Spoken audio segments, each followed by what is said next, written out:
જૂનાગઢના સુખનાથ ચોક ખાતે શ્રી મારી પ્રાથમિક શાળામાં ગુરુપૂર્ણિમાના દિવસે મારી શાળાના બાળકો દ્વારા વિવિધ સાંસ્કૃતિક કાર્યક્રમ કરી અને આજના પ્રસંગે ગુરુજીનું મહિમા શું હોય એ દર્શાવતા ગીતો, ધૂન, ભજન વગેરે બાળકો દ્વારા રજૂ કરવામાં આવ્યા હતા.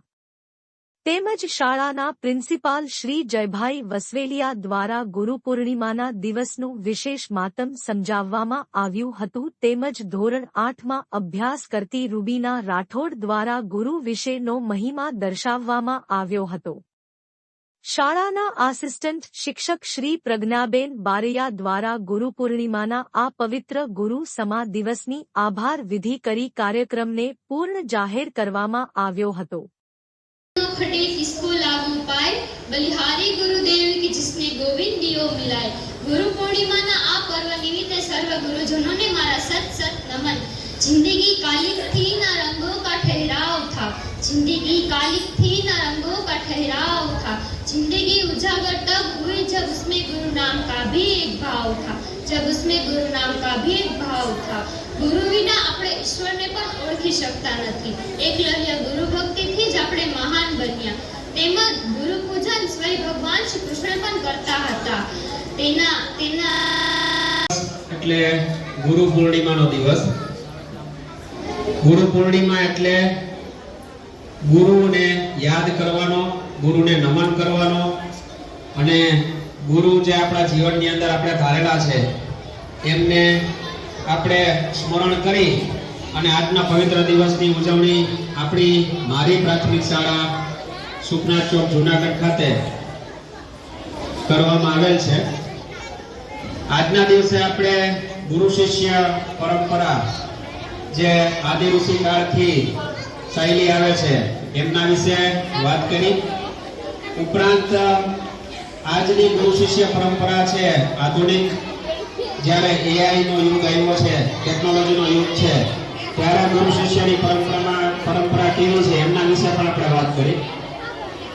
ગુરુ છે એ આપણા જીવનનો આગળ વધારવા માટેનું એક પાસું છે.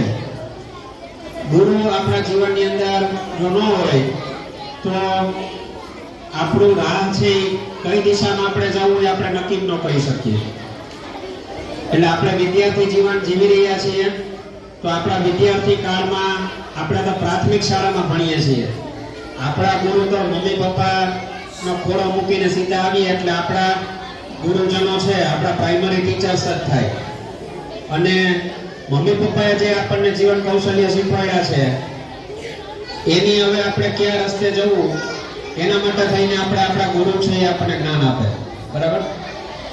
અહીંયા આપણે ભણવાનું તો શીખીએ જ છીએ, બધા વિષયો શીખીએ.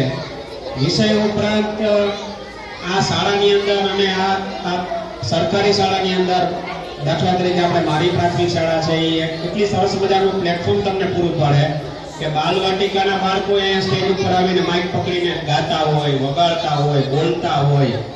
8મા ધોરણ સુધીના બાળકો છે એ 8 ધોરણ સુધી જે ભણેલા છે એ તો કોઈ પણ ડર રાખ્યા વગર અહીંયા આવીને બધી રજૂઆત કરી શકે છે.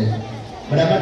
તો આ એક અહીંયા આપણે પ્લેટફોર્મ પૂરું પાડીએ છીએ કે દરેક વિદ્યાર્થીને એના કૌશલ્ય પ્રમાણે, દાખલા તરીકે કોઈ વિદ્યાર્થીને ગાતા સરસ આવડે, કોઈને વગાડતા સરસ આવડે છે, કોઈ અભ્યાસની અંદર સારો છે, બરાબર, કોઈને રમતગમતની અંદર કંઈક વિશેષ આવડે છે. તો આવા બધા બાળકોને અહીંથી આપણા ગુરુજનો ઓળખે છે અને એને એ જે તે રસ્તા ઉપર વાળવાનું કામ છે અહીંયા આપણે આપણા ગુરુજનો કરે છે. બરાબર? તમારા માતા પિતાને ખબર ન હોય કે તમે શેમાં હોશિયાર છો. ચિત્રકામની અંદર ઘણા બાળકો છે કેટલા સરસ મજાના ચિત્ર દોરીને, હમણાં આપણે બાળ મેળો ઉજવ્યો ને તો મેં બધા વર્ગની અંદર આટો માર્યો તો મને કેટલા બધા સરસ મજાના ચિત્રો. અનાજ વાવે કઈ જગ્યાએ? કઈ જગ્યાએ? ખેતરમાં. સારી જમીનમાં વાવે કે પથરાળ અને ખરાબ હોય એવા? જમીન પસંદ કરે. કિસાન છે ગમે ત્યાં કણ વાવી દે તો એ સારો કિસાન કહેવાય.